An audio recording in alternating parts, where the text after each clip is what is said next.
भारत माता की। क्यों भाई, संबलपुर वालों की आवाज को क्या हो गया है?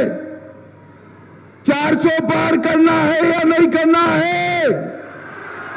जोर से बोलो, उड़ीसा में भाजपा सरकार बनानी है या नहीं बनानी है? तो ऐसी आवाज नहीं चलेगी।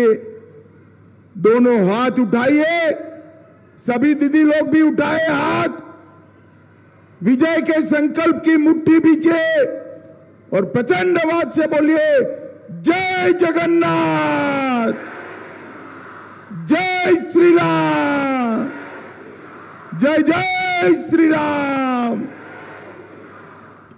आज की सभा में मंच पर उपस्थित मेरे मित्र और भारत के शिक्षा मंत्री, संबलपुर के भाजपा उम्मीदवार भाई धर्मेंद्र प्रधान जी, बहन श्रीमती अपराजिता सारंगी जी, भुवनेश्वर की प्रत्याशी, बालेश्वर के प्रत्याशी प्रताप सारंगी जी, बैजंत पांडा जी, श्री जय नारायण मिश्र जी, रवि नारायण नाइक जी, नौरी नायक जी, टंकाधर त्रिपाठी जी, जिनके नेतृत्व में ओडिशा में परिवर्तन होने जा रहा है, ऐसे भारतीय जनता पार्टी के अध्यक्ष मनमोहन सामल जी,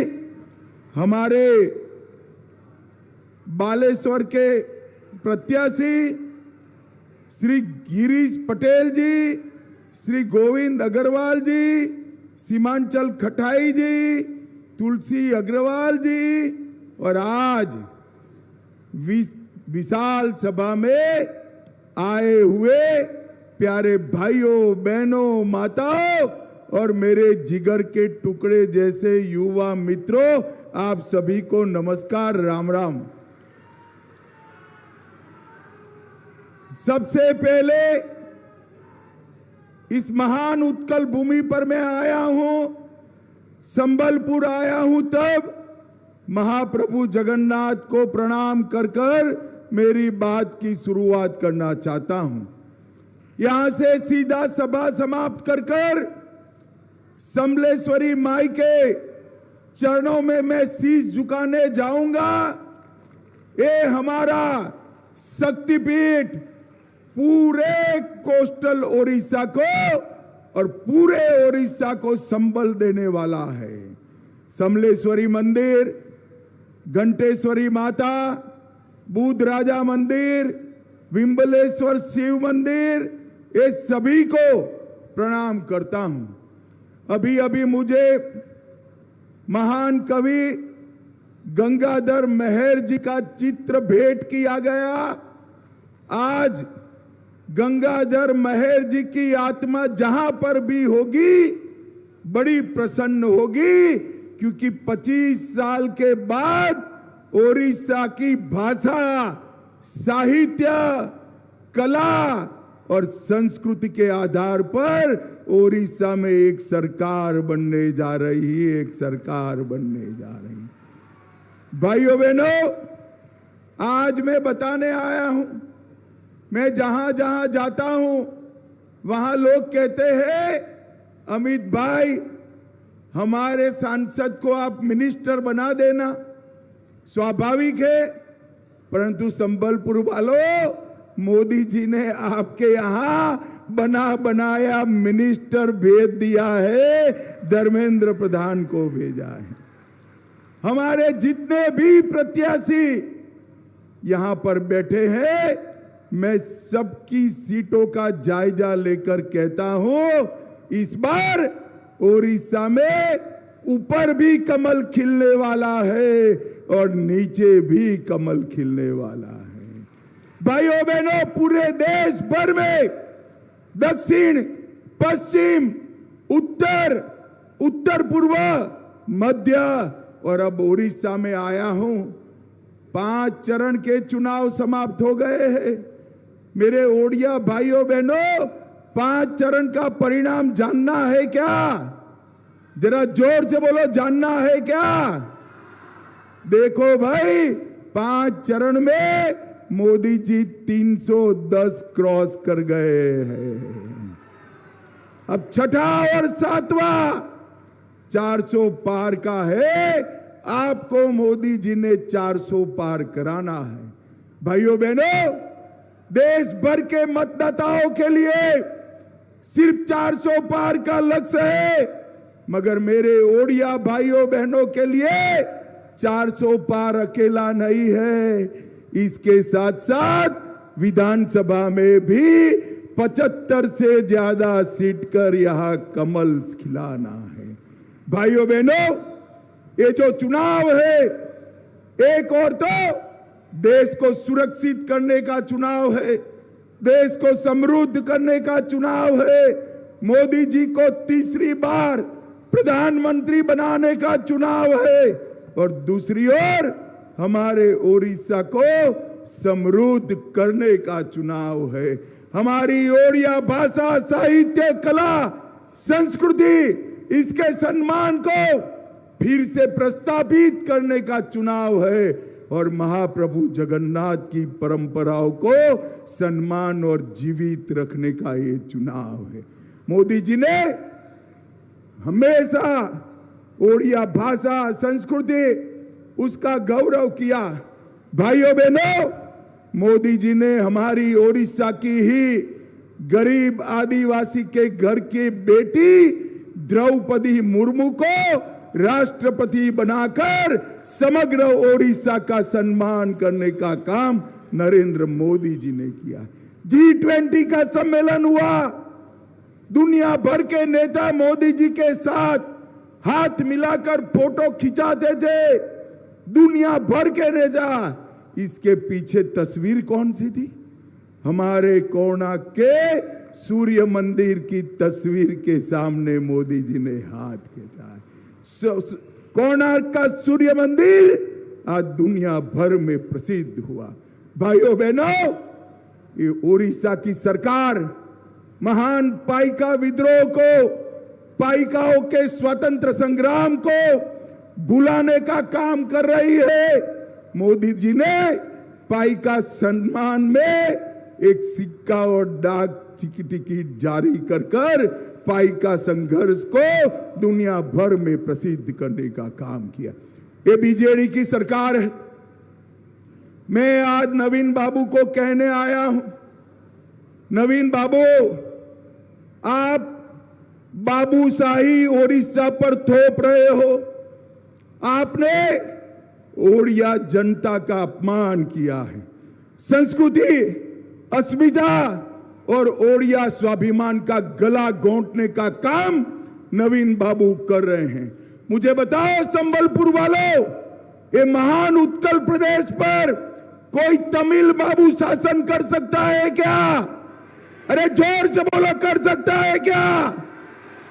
मैं आज कह कर जाता हूं, उत्कल भूमि पर शासन उत्कल भूमि की संतान ही करेगी जो ओडिया भाषा में बात कर सके।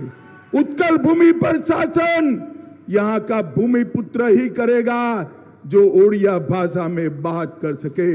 उत्कल भूमि पर शासन वो ही करेगा जो महाप्रभु जगन्नाथ की परंपराओं को आगे बढ़ाएगा। भाइयों बहनों, ये जगन्नाथ जी की संस्कृति और परंपरा को पर्यटन के नाम से समाप्त करने में लगे हैं। हमारे श्री क्षेत्र को कॉमर्शियल सेंटर में बदलना चाहते। मठ मंदिर तोड़े गए, चारों द्वार खुलते नहीं है, और जगन्नाथ की रथ यात्रा भी बंद करने की पूरी साजिश हुई थी। जगन्नाथ भला करे नरेंद्र मोदी जी का, जिन्होंने हमारी रथ यात्रा की परंपरा को अक्षुण्ण रखने का काम किया। भाइयों बहनों, आज मैं ओडिशा की जनता को कहने आया हूं, मैं देश भर की सरकारों के कामकाज का विद्यार्थी आदमी। हमारा ओडिशा जो है, ये देश भर में सबसे समृद्ध राज्य है, और देश भर में सबसे गरीब जनता अगर कहीं है तो वो भी ओडिशा में। ये उत्कल भूमि खनिज संपदा से भरी हुई भूमि है और ये संपदा को लूटने का काम नवीन जी के बाबू कर रहे हैं। मैं आपको विश्वास दिलाता हूं, एक बार भाजपा की सरकार बनाइए, यहां से खनिज संपदा नहीं जाएगी, पूरी प्रोडक्शन की चेन कर वैल्यू एडिशन पूरा मेरे ओडिया भाइयों बहनों की भूमि पर रहेगा। भाइयों बहनों, हम ऐसा ओडिशा बनाना चाहते हैं जिससे एक भी युवा को अपनी पत्नी और बूढ़े माँ बाप छोड़कर कहीं महाराष्ट्र, कहीं हरियाणा, कहीं बेंगलोर मजदूरी के लिए न जाना पड़े, उसको अपने प्रदेश के अंदर ही काम मिल जाए। उड़ीसा का लोकेशन बहुत सुंदर है, एक लंबा कोस्ट लाइन है, खनिज संपदा का अंबार है, मेहनत कश युवा है। एक ही चीज नहीं है, मेहनत करने वाला मुख्यमंत्री नहीं है।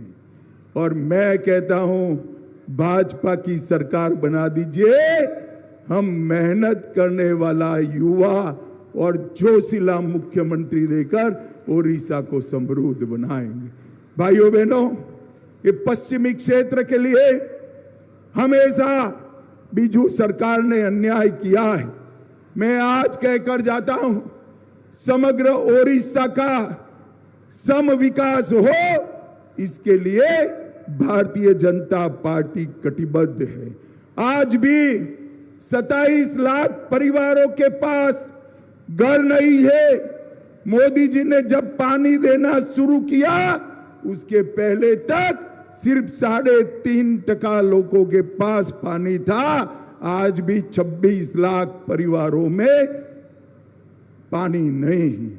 आज भी 6,400 गांव सड़क से कटे हुए हैं, 8,000 स्कूल बंद हो गए और विकास के पायदान में, ईज ऑफ डूइंग बिजनेस में हमारा उड़ीसा 29वें नंबर पर है। भाइयों बहनों, ये नवीन बाबू की सरकार जो है ना, ये झोलों की सरकार है। ये मोदी जी जो चावल भेजते हैं, 5 किलो चावल प्रति व्यक्ति प्रति माह 5 किलो चावल भेजते हैं, नवीन बाबू उस पर अपनी फोटो वाला झोला लगाने का काम करते हैं, झोला लगाने का। अरे नवीन बाबू, झोले से गरीब का पेट नहीं भरता, झोले के मूल्य जितना चावल ही ज्यादा दे देते तो हमारे ओडिया भाइयों का सम्मान हो जाता। भाइयों बहनों, रत्न भंडार, आज मैं आप सभी को मेरे भी मन की बात कहता हूं। मैं जहां से आता हूं अहमदाबाद, वहां पर भी महाप्रभु निवास करते हैं। बड़ा जगन्नाथ मंदिर है, 135 साल पुरानी रथ यात्रा निकलती है। महाप्रभु के रत्न भंडार की चाबियां गुम हो गई, नकली चाबी बनाई गई, कोई कहता नहीं है। रत्न भंडार कितनी बार खुला, रत्न भंडार की जांच की रिपोर्ट को छिपाया गया। मैं आज कहकर जाता हूं, आप भाजपा सरकार बना दो, 4 आने का रत्न भंडार का हिसाब हम एडवर्टाइज कर उत्कल भाइयों बहनों के सामने रखेंगे। पूरे रत्न भंडार का valuation reserve bank of India से कर इसको सार्वजनिक किया जाएगा और हम जांच आयोग की रिपोर्ट को कुछ ही दिन में सार्वजनिक करेंगे।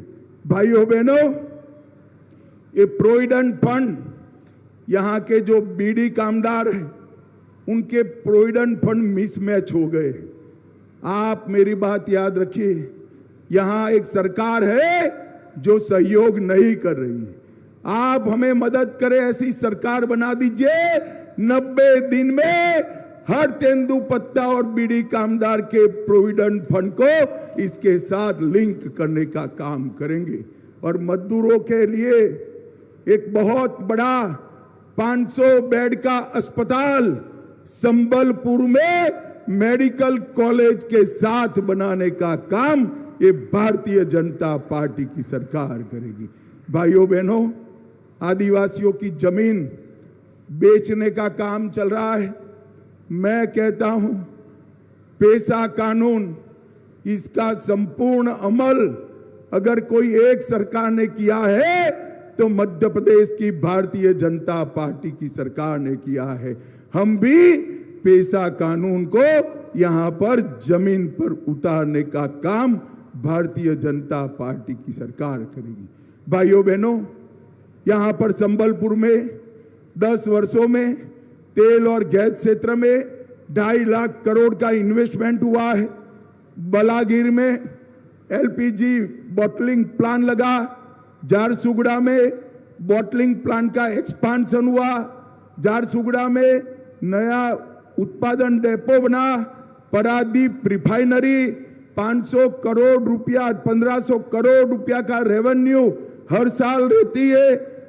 तालचेर का खाद का कारखाना 13,000 करोड़ लगाकर बनाया, 15,000 करोड़ से मेडिकल 1500 करोड़ से मेडिकल कॉलेज बनाया, संबलपुर में IIM आया, ब्रह्मपुर में IISER आया, भुवनेश्वर में IIT आया, राउरकेला में NIT आया और 600 करोड़ से केंद्रीय विश्वविद्यालय कोरापुट को वर्ल्ड क्लास बनाने का काम हम यहां पर कर रहे हैं। भाइयों बहनों, आज मैं घोषणा कर कर जाता हूं, हमारे उड़ीसा में डॉक्टरी और इंजीनियरिंग का तो शुरू हो चुका है, परंतु मेडिकल साइंस को भी हम ओडिया भाषा में पढ़ाने की शुरुआत सरकार बनने के बाद करेंगे। भाइयों बहनों, ये बहुत बड़ी बात है। ओडिया मीडियम में पढ़े हुए हमारे सारे विद्यार्थी सरलता से डॉक्टर बन सकते हैं। भाइयों बहनों, भाजपा ने एक संकल्प पत्र घोषित किया है, 18 महीने में चीट फंड के सारे दोषियों को जेल की सलाखों के पीछे डालकर उनको लौटा दिया जाएगा पैसा। भाइयों बहनों, 3100 रुपया प्रति क्विंटल आपका धान खरीदकर 48 घंटे में आपके बैंक अकाउंट में पैसा जमा करने का काम भारतीय जनता पार्टी करेगी। हर माता बहन को सुभद्रा योजना के तहत 50,000 का नकद वाउचर 2 साल में मिलेगा। 25 लाख लखपति दीदी बनाएंगे। इसके साथ साथ हर मछुआरा को 10,000 रुपये का वार्षिक भत्ता देने का काम भारतीय जनता पार्टी करेगी। तेंदुपत्ता में 2 रुपया प्रति केरी और 35% बोनस देने का हम काम करेंगे और बुनकर निधि भी हर बुनकर को 3,000 की देंगे। 1.5 लाख युवाओं को पारदर्शी तरीके से सरकारी नौकरी देने का काम भारतीय जनता पार्टी की सरकार करेगी। राउरकेला, संबलपुर, पारादीप और धामरा में इंडस्ट्रियल कॉरिडोर बनेगा। भुवनेश्वर, राउरकेला, ब्रह्मपुर और बालेश्वर में IT पार्क बनेगा। 15 लाख घरों को गरीबों को घर देंगे। अंत में मैं इतना कहना चाहता हूं, भाइयों बहनों, जरा जोर से मन से जवाब देना, अयोध्या में राम मंदिर बनना चाहिए था या नहीं बनना चाहिए था? सुनाई नहीं पड़ता है भाई, जोर से बोलिए, अयोध्या में राम मंदिर बनना चाहिए था या नहीं बनना चाहिए था? एक कांग्रेस पार्टी 70 साल से राम मंदिर को रोक कर बैठी थी। मोदी जी ने एक 5 ही साल में केस भी जीता, भूमि पूजन भी किया और 24 जनवरी को प्राण प्रतिष्ठा कर जय श्री राम कर दिया। और भाइयों बहनों, पूरा देश राम उत्सव के अंदर, दुनिया भर के भक्त राम उत्सव में लीन थे। ये ओडिशा की बीजू जनता दल की सरकार राम उत्सव में राम भक्तों को हिस्सा लेने से रोकती थी। मुझे बताओ, जो सरकार राम उत्सव न मना दे उसको वोट देना चाहिए क्या? जोर से बोलो, देना चाहिए क्या? मैं आज कहकर जाता हूं, नवीन बाबू, आपके बाबुओं ने गलती कर दी है, राम भक्तों को छेड़ा है। ओडिया वासियों, इस बार एक पूरी सरकार बनाकर भाजपा को दीजिए, हम ओडिशा का भविष्य संवारने का काम करेंगे। भाइयों बहनों, नरेंद्र मोदी जी ने इस देश को सुरक्षित करने का काम किया है। कश्मीर में धारा 370 इतने सालों से लगी थी, जिससे आतंकवाद बढ़ता था। मोदी जी ने धारा 370 को समाप्त कर देश को आतंकवाद से मुक्त करने का काम नरेंद्र मोदी जी ने किया है। भाइयों बहनों, मोदी जी ने देश को सुरक्षित बनाया है, समृद्ध बनाया है और 10 साल तक हर विकास, गरीब के घर में विकास के काम पहुंचाए। आने वाला 25 साल भारत का 25 साल है। मुझे बताओ, ये इंडिया अलायंस वाले, ये बीजेडी वाले, अगर कोरोना जैसी महामारी आती है, देश को बचा पाएंगे क्या? जोर से बोलो, बचा पाएंगे? पाकिस्तान को मुंह तोड़ जवाब दे पाएंगे? चंद्रयान को चंद्रमा पर पहुंचा पाएंगे? ये काम केवल और केवल नरेंद्र मोदी कर सकते हैं, नरेंद्र मोदी कर सकते हैं। भाइयों बहनों, मगर ओडिया वासियों को मेरी 2 हाथ जोड़कर विनती है। बहुत सह लिया नवीन बाबू को, अब नवीन बाबू कुछ नहीं करते हैं, वो बाबू ही, इनके पीछे अफसर ही, बाबूशाही ही ओडिशा को चला रही है। ओडिशा में इस ओडिशा का धरती पुत्र मुख्यमंत्री बनाना चाहिए। बाबुओं से शासन नहीं चलता है और ये काम केवल और केवल भारतीय जनता पार्टी कर सकती है। मेरा आप सभी से निवेदन है, नीचे भी कमल, ऊपर भी कमल, नीचे भी बीजेपी, ऊपर भी बीजेपी, और डबल इंजन सरकार बनानी है। मुझे बताओ भाई, डबल इंजन सरकार बनाओगे क्या? जोर से बोलो, बनाओगे? विधायक सांसद दोनों को भारी बहुमत से जिताओगे? ओडिशा में भाजपा सरकार बनाओगे? मोदी जी को तीसरी बार प्रधानमंत्री बनाओगे? तो मेरे साथ दोनों हाथ उठाइए, उठाइए दोनों हाथ, विजय के संकल्प की मुट्ठी बींचे और प्रचंड आवाज से बोलिए, भारत माता की जय श्री राम, जय जय श्री राम। मेरे साथ जोर से बोलिए, जय जगन्नाथ। आप सभी का बहुत बहुत धन्यवाद। भाजपा को विजयी बनाइए, समृद्ध और स्वाभिमानी ओडिशा बनाइए। धन्यवाद देवा लगी से आम राज्य शासन विभाग सीमा भाई को अनुरोध कर